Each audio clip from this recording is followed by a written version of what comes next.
we have 6 missing women, no crime scenes, no evidence. We're preparing ourselves for the worst. We don't know what to expect next.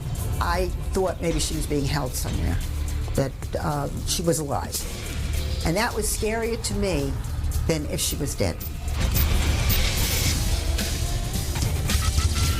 This guy is the epitome of pure evil. It wasn't hard to imagine what he did to these women and the grief that he caused.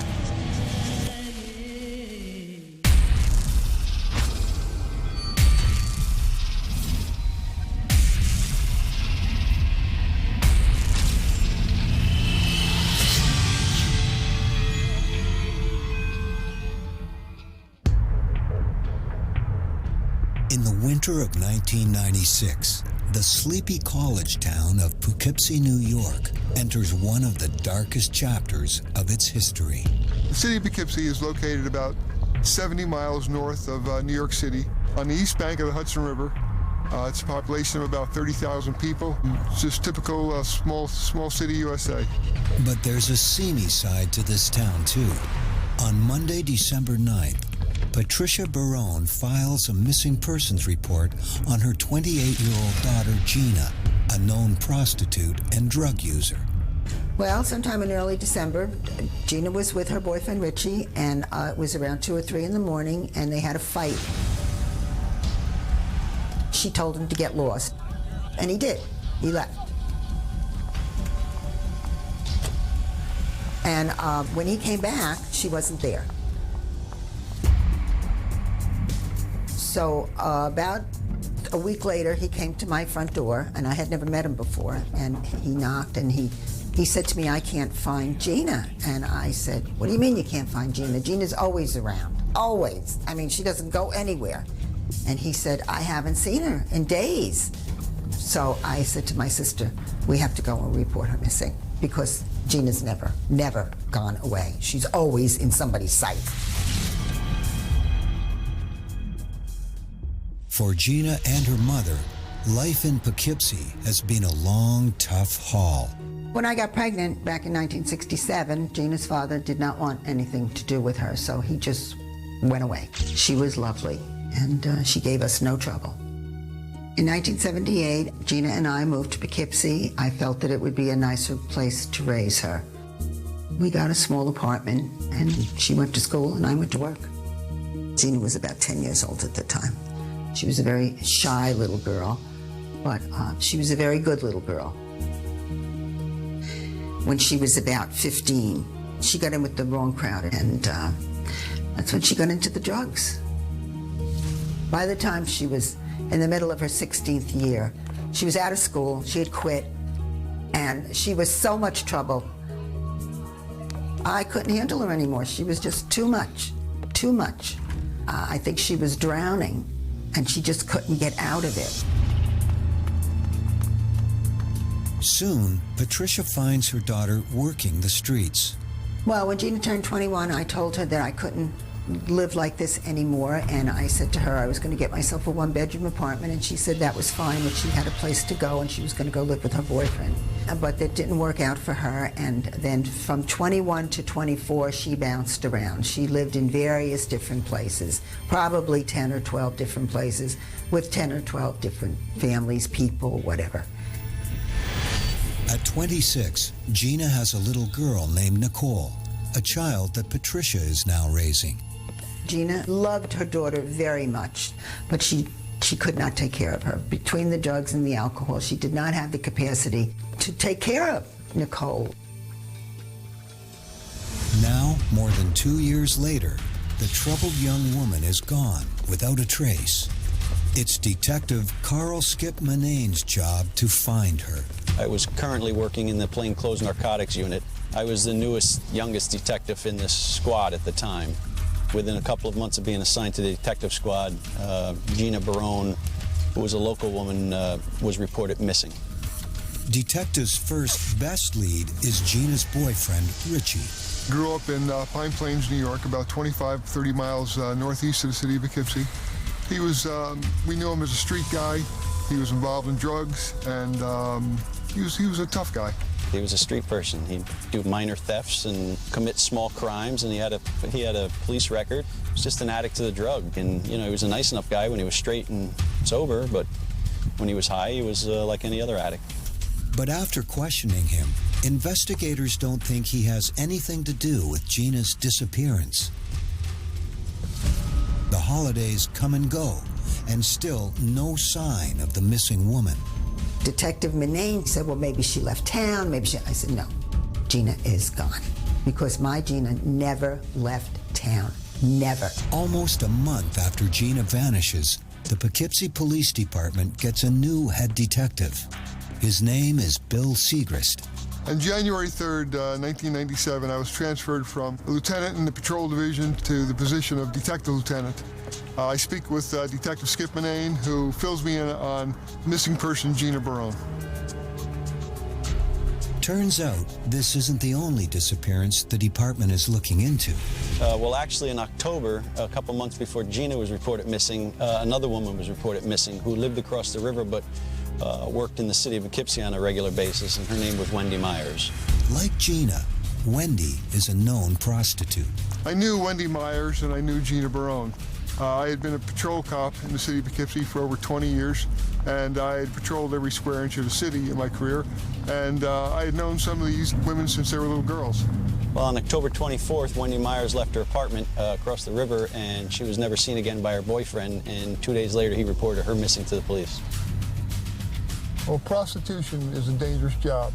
That's always in the back of my mind. First we had Wendy was reported missing, and then when Gina was reported missing, I said, whoa, what do we have going on here?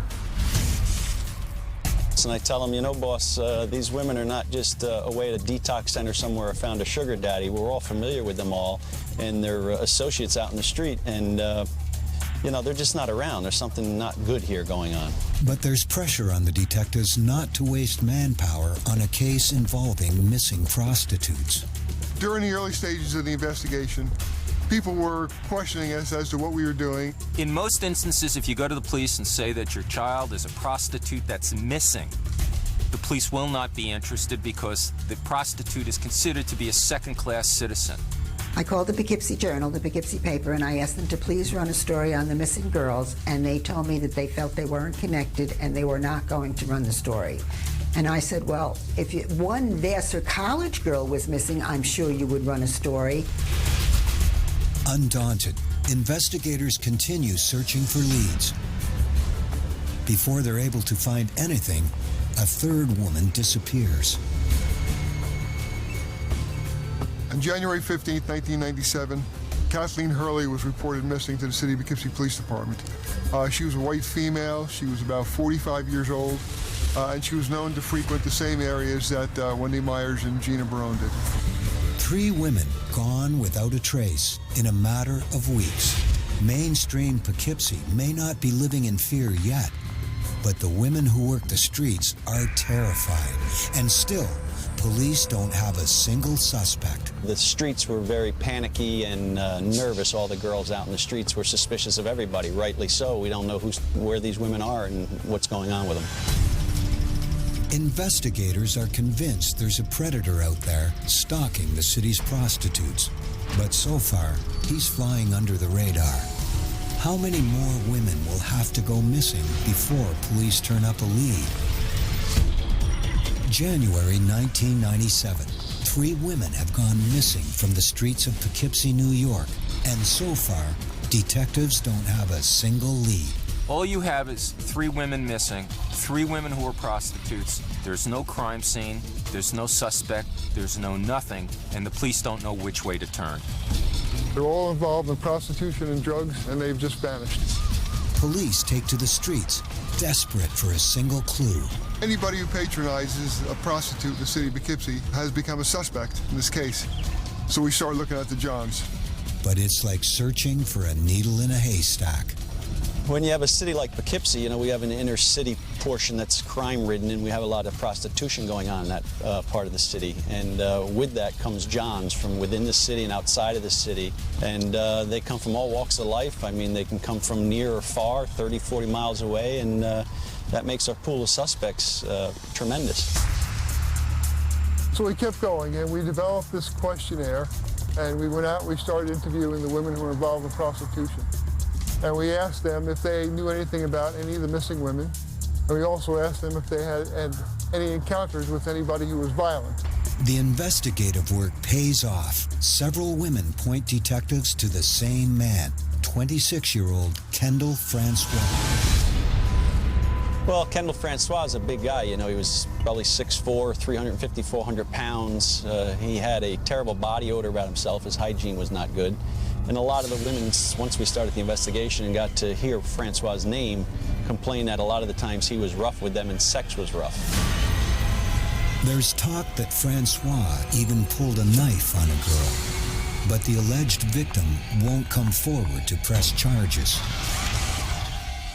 So we decided that we would do a surveillance on Kendall Francois and his house and to see what we could learn about Kendall. What they learned is disturbing. He lived with his mother and father. He worked at a local middle school, and he would go out at night and pick up the prostitutes. He leaves his house and we follow him around. He's circling around the different neighborhoods. And as time went on, within an hour, hour and a half, he seemed to have really honed in on the prostitution stroll area. And it almost became like a feeding frenzy for him, where he wasn't paying attention to any of the traffic signs anymore, and he was going through red lights and stop signs and just trying to find a prostitute, and that night he didn't come across any. For a period of 7 days, we decided to put a video camera on Kendall's house so that we could see what he was doing coming and going. With the surveillance of Kendall and following up on him, we had no real probable cause or any reason to get a search warrant. 3 months after Gina Barone disappeared, the investigation is at a dead end and only getting more complicated. And then on March 7th, 1997, Catherine Marsh is reported missing to the city of Poughkeepsie police by her mother. Catherine March fits the description of the other women who are missing. Small-boned, dark hair, blue eyes, prostitute working the streets of Poughkeepsie. It turns out that Catherine Marsh was last seen on November 12, 1996, 4 months earlier, so that leaves us with a very cold trail to follow up on. Now we have 4 women missing in 4 months from October to January, and we realize, you know, this is going to be a real problem. We're at the point in the investigation with no real solid leads that we're preparing ourselves for the worst. We don't know what to expect next.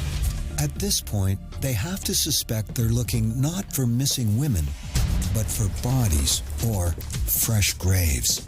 I wanted to get the state police helicopter to come to Poughkeepsie to fly over the areas where the prostitutes were known to have taken their johns.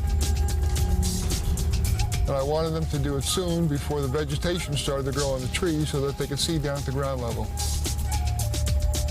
We checked the shoreline of the Hudson River, we checked the railroad tracks, checked the wooded areas around the city and all the areas that the prostitutes were known to take their johns. And we kept coming up with nothing, 0. Months go by without any movement in the case. Then, that fall, 2 more working girls are reported missing. At this point, we have 6 missing women. We have no crime scenes, and we have no evidence of any criminality whatsoever. But now, they do have the media on their side. In December 1997, the Poughkeepsie Journal finally goes public with the story. Its headline poses a haunting question.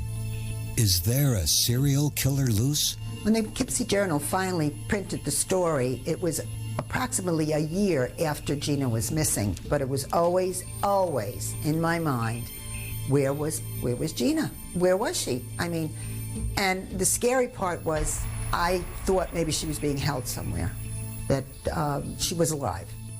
And that was scarier to me than if she was dead. Now the story breaks in the Poughkeepsie Journal, but it really doesn't help the police because nobody comes forward with any information. So at that point, the police still have nothing.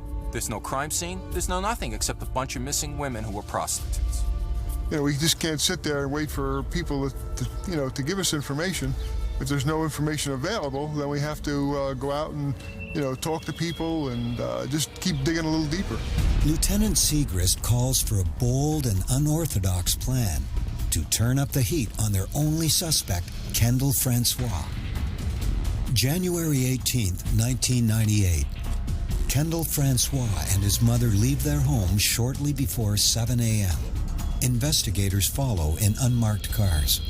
We waited till Kendall dropped his mother off at work, and then we followed him, and eventually we pulled him over, and we asked him if he would come down to the police station to talk to us. And he looked at me and he says, "Okay, Lieutenant, I'll follow you down." The interview room is all set up. We have a map on the wall. We have Kendall Francois' house circled, and we have a picture of Kendall's house on the map, so that when we bring Kendall in, he knows that he's a suspect, and we give him something to think about. We had pictures around the room of the missing prostitutes, of him, and just try and get him in the position where he thinks, if he is the guy that's responsible for it, that we know it and we got him now, although we didn't know.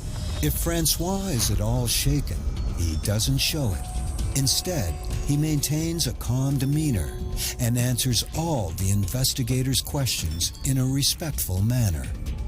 He even agrees to a lie detector test. During the course of questions, I keep hitting him with this alleged crime of him raping a girl at the house with a knife that she had accused him of. And I keep asking him about it, and he keeps denying it, denying it. He said he never did that at his house. He never pulled a knife on any of the prostitutes. And I just keep the pressure on him with the questioning over time and time. And then finally he said, "Look, it wasn't a knife, it was a nail file." And I said, "Well, good, then just bring me to your house and show me the nail file, and we can put this to bed." And he agreed to. Without enough evidence for a search warrant, police jump at the chance to look inside their suspect's home. But Francois will only allow one detective to accompany him.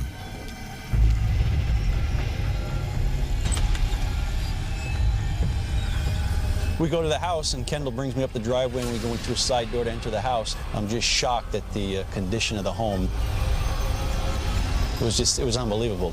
There's no doors on any of the cabinets. Everything's a mess in the cabinets. There's rotting food all over the counters. The sinks are filled with dirty dishes, and there's roaches all over. There's layers of live maggots and dead maggot shells all over. It's just like in total disarray. It's an unbelievable sight to see a house like this. Still, there's no sign of anything criminal. We're walking around the house, and he's not allowing me to go into any rooms or open any doors except his bedroom.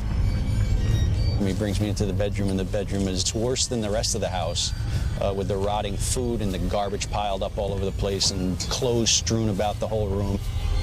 Of course, as he's looking for the nail file, I'm looking around to see if I can find anything to lead us to believe he's connected to the missing women. Francois says he can't find the file. Then suddenly, he seems to get nervous. He says to me, in a panic way, we have to get out of here. We got to go. We got to leave the house. We can't stay here. My parents don't want anybody in the house. So we leave his room, and we're going to walk downstairs and go back to the car, and I jump out in front of him in the house and walk in front of him because I figure this is a good time for me to try and get down into that basement and, see if I can find any evidence down there. I get down a couple steps ahead of him, and I start walking down the basement stairs. He grabs a hold of the back of my collar, and he almost yokes me back, and he said, this isn't the way out. The detective is more convinced than ever that Francois is hiding something. And it's not normal behavior for somebody that just makes a wrong turn in somebody's house like that, but he got very upset with me about that and kind of got raised his voice and said, we have to leave now, and showed me back up to the exit door. From there, Kendall Francois was taken out to the state police headquarters, and he was given a polygraph examination. He was asked the questions, and he passed the exam. We thanked him, we dropped him off at his home, and then that left us back at square one. Investigators are at a loss. But just when it seems this case will never be solved, they turn up another suspect. And this one has a chilling past. I'd been a cop at damn near 30 years at that stage, and I had seen a lot of people and dealt with a lot of people. And when I met him, I could tell that he was a hardened guy, he was a tough guy, and he was a dangerous guy. January 1998. 6 prostitutes have gone missing in Poughkeepsie, New York, and investigators still don't have a suspect, but they're not giving up. Another canvass of the streets turns up a suspicious John named Roy Chandler. At first, he's just a regular guy, and he's just another suspect in the pool of suspects of Johns that we have that are patronizing the prostitutes. You know, we look a little deeper into him, and we run a background check and a criminal history on him, and we find out that this guy's got an extensive criminal history.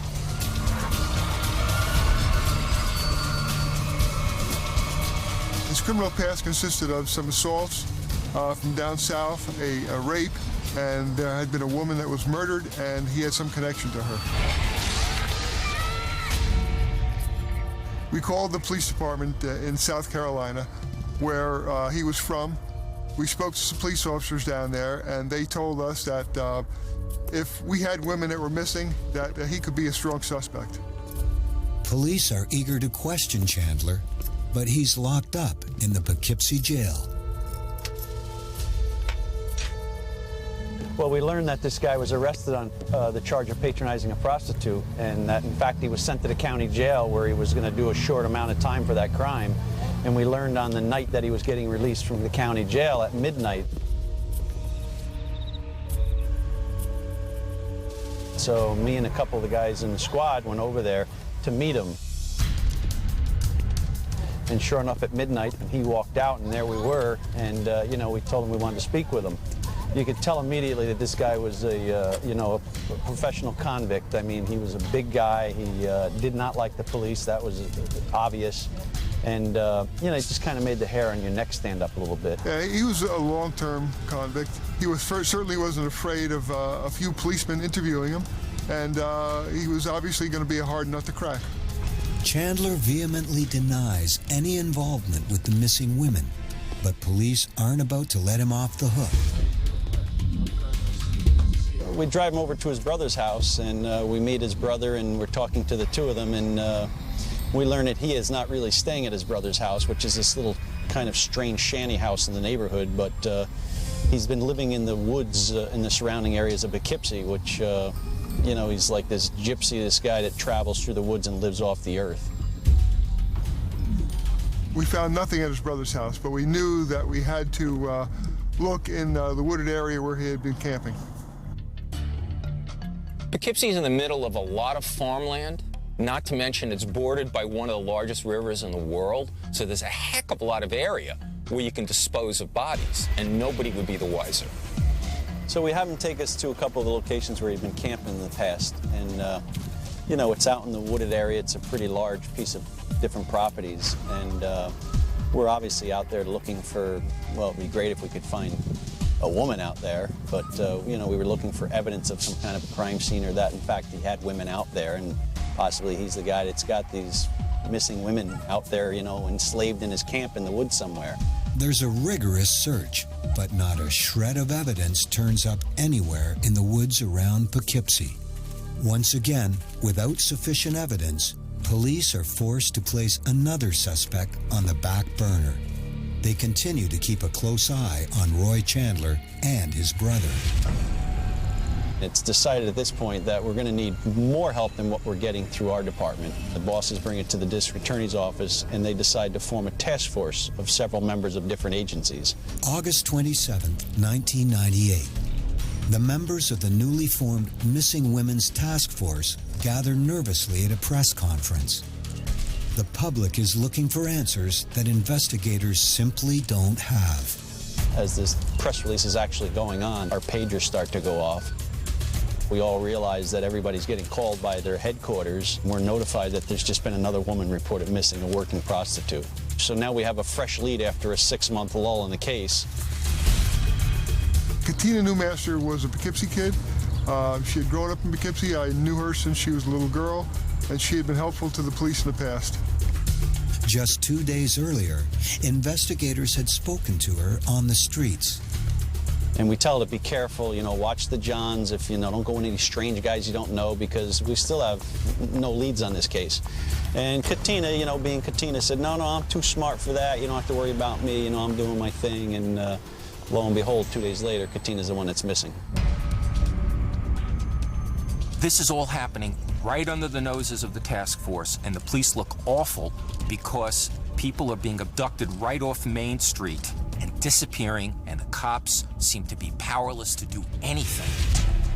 Once again, Lieutenant Segrist reaches out for help. I called the special agent back that I had been in contact with, and I told him that we now had 8 women missing. And I said the last 2 were missing from the same area in broad daylight. Hey, how are you doing? The special agent suggested that we set up a roadblock canvas in the area where the women had last been seen. The roadblock was conducted during the day to literally shake out something from the community. It was a pretty logical thing to do. We had marked police cars, and I had my secretary make up a number of flyers, and we started the roadblock canvas about 9 o'clock in the morning. Manane heads out to the roadblock that morning with fellow detective Bob McCready. We stop at the red light and we look over to our right. You know, lo and behold, I said, hey, Bob, look who's sitting in the car over there. After 2 years of frustration, the detective is moments away from the one lead that will finally expose the brutal truth. Poughkeepsie, New York, September 1st, 1998. Still searching for leads in the case of the missing prostitutes, Detectives Skip Manane and Bob McCready had planned to spend the morning canvassing drivers at a roadblock. As they pull up to the intersection of Main Street and Grand Avenue, the intersection that the roadblock canvas was set up at, they see Kendall Francois sitting in his car at the traffic light. I look over and I said to Bob, I said, hey, look who's sitting over there in that car. And it's Kendall. It's like, you know, one of our top 2-3 suspects, and you know, we haven't done a lot with them lately because it's been a lull in the case. There's been no women reported missing until most recently. And we wind up pulling up into the parking lot, and as Bob and I are getting out of the car, a citizen who knows us starts hollering our names out and comes rushing over towards us. The guy comes out and he yells, yo, Skip, there's a girl in here who just says she was raped. So Skip and McCready rush into the gas station. There, they find prostitute Christine Sala distraught, with fresh bruises all over her neck. We're confronted with a young girl standing there who's obviously very upset. She's crying. She's been crying. She's worked up, and you know, you could almost see the fingerprints around her throat where she had been choked. At first, she didn't want to talk to the police because she was afraid she'd get in trouble. She thought that there was a warrant for her.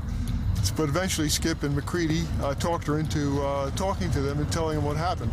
She's hysterically screaming and crying, and I keep asking them, who did this, and she just screams out, it was that big effing Kendall that tried killing me.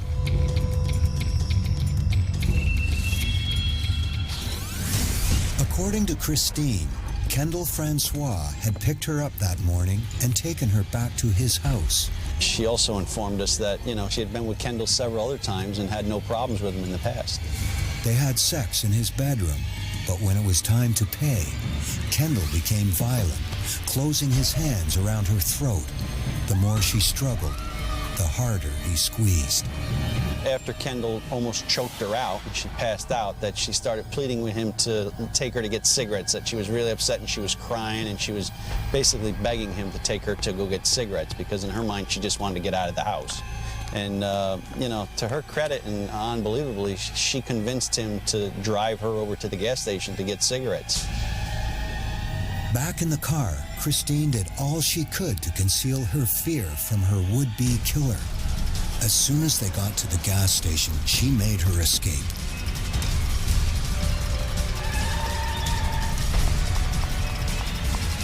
When she got out of the car to get the cigarettes, she just never came out of the gas station, and that's when we pulled up.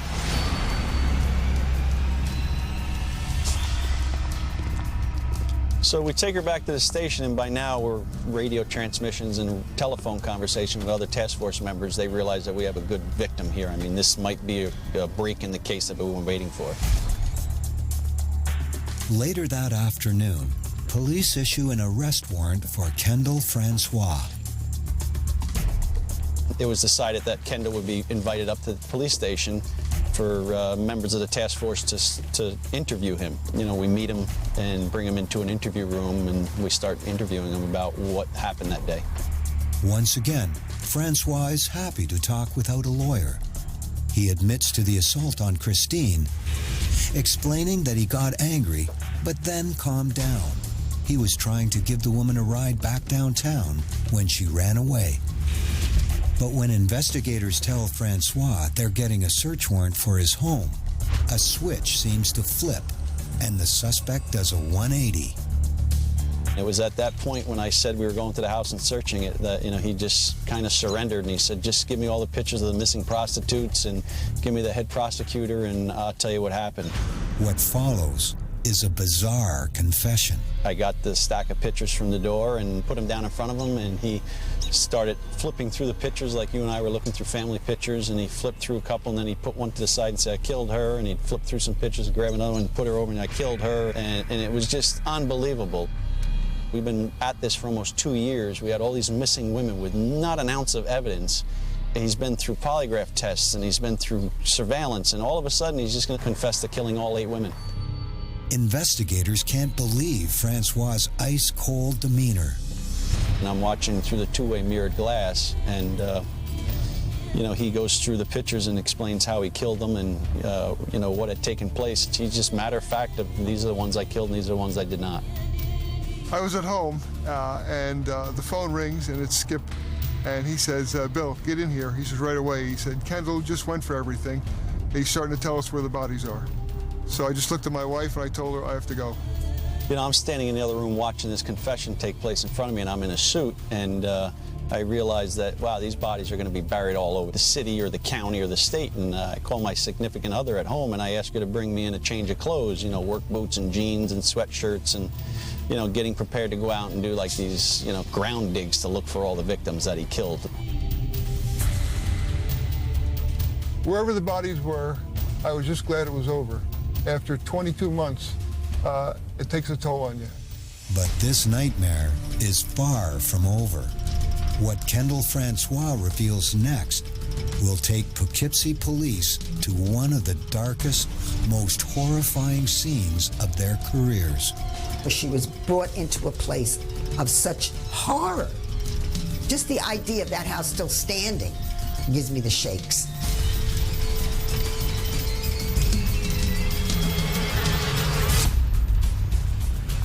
After nearly 2 years of watching women disappear from their streets, Poughkeepsie police finally have a suspect in custody. On the afternoon of September 1st, 1998, Kendall Francois confesses to murdering all 8 missing women.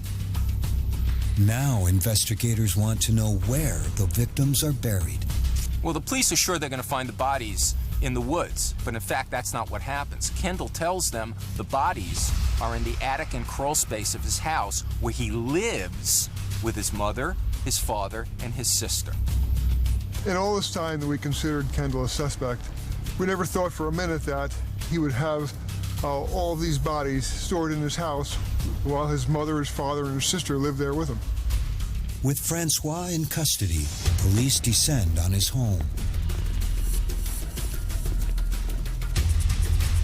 There was an army of police officers from the New York State Police, the town of Poughkeepsie Police, and the city of Poughkeepsie Police.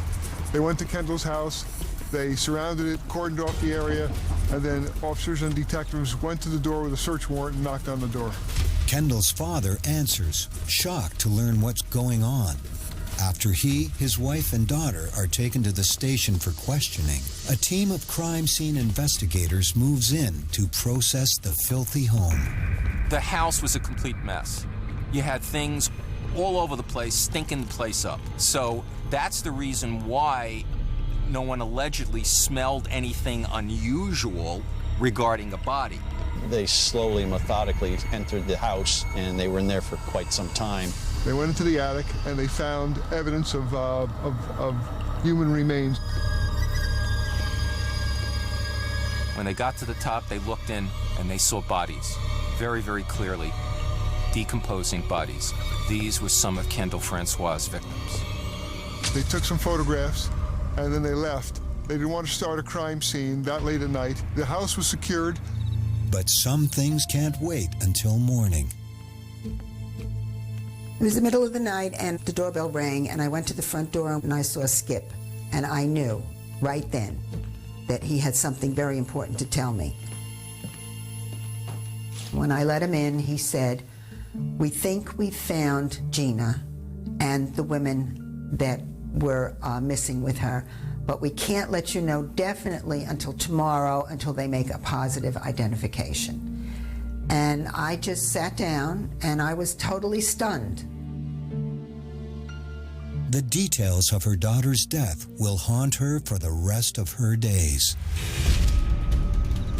After fighting with her boyfriend that fateful night, Gina begins walking the streets.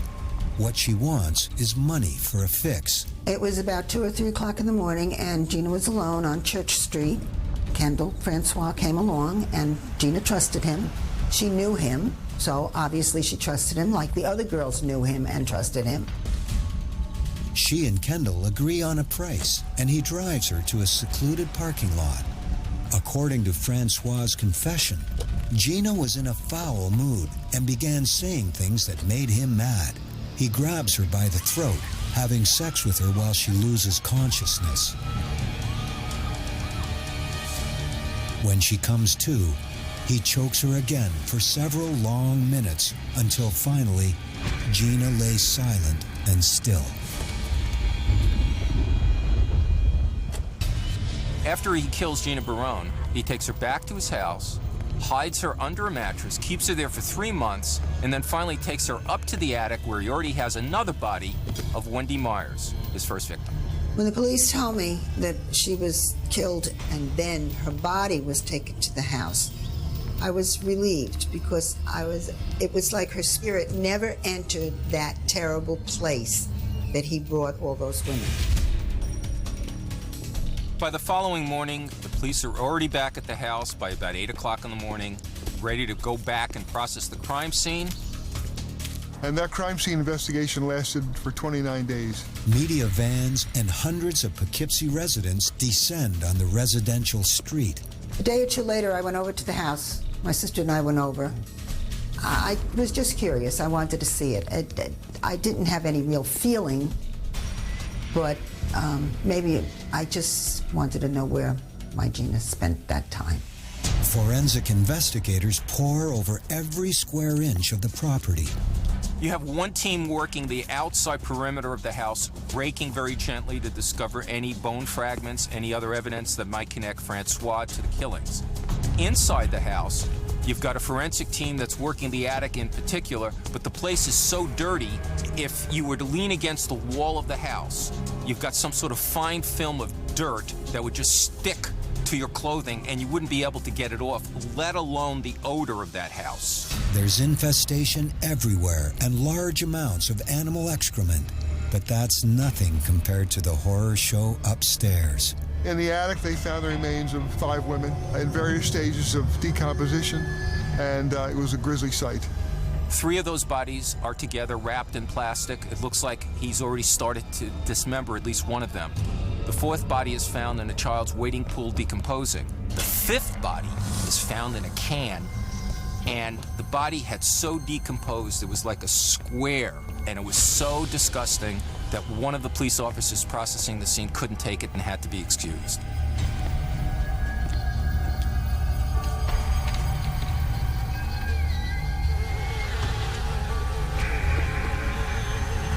The 3 freshest bodies, the most current ones, are found in the crawl space underneath the house. It takes 3 days just to remove the bodies and transport them to the morgue. While their investigation of the property continues, medical examiners work around the clock to identify the decomposed remains. Gina was declared dead September 3rd, 1998. They used her dental records to identify her. Though police are expecting to locate missing prostitute Michelle Eason among the 8, they are surprised to learn that not only is she not in the house, the 8th victim they do find is a complete unknown. Audrey Puglisi was a 34-year-old woman who had moved to Poughkeepsie about 6 months prior. She was involved in prostitution, and she had never been reported missing. It was very sad when they told us all the girls' names, and one of them, Audrey Puglisi, was never even declared missing by anyone. It was just such a sad thing to think that somebody could disappear and not even be missed by anyone. To this day, Michelle Eason is considered a missing person.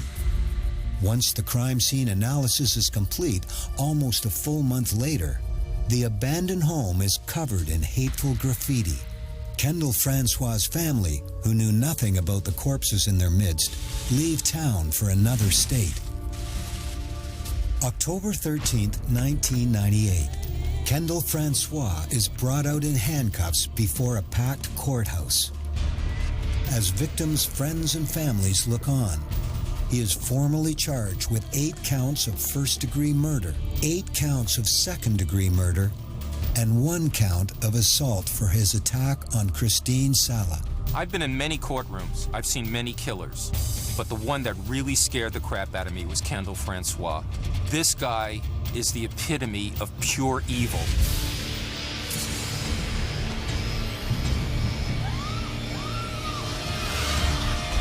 It wasn't hard to imagine what he did to these women and the grief that he caused. Though the state pushes for execution, the prosecutor accepts a guilty plea in exchange for life in prison without parole.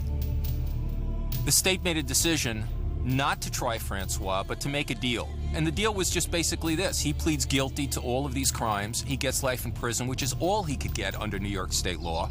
It spares the families the grief of a trial, and it spares the state the cost of a trial. Kendall had indicated early on that he would just plead to the crimes, and it would save a lot of hardship putting the families, the remaining family, relatives of all the missing women and going through a long, extended trial when he was willing to cop to the 8 life sentences plus 25 years for the sexual assault. I wanted him to go away. I never wanted to see him again. And the district attorney said that if we had a trial and if he was guilty, there would be appeals. And this could go on for many years. So this way, I think it's good. He's away for good. Gone. As the community of Poughkeepsie continues to heal, Kendall Francois is processed into Attica, New York's toughest, maximum security prison. Thanks to the dedicated work of local authorities, he will remain there, prisoner number A4160, for the rest of his natural life.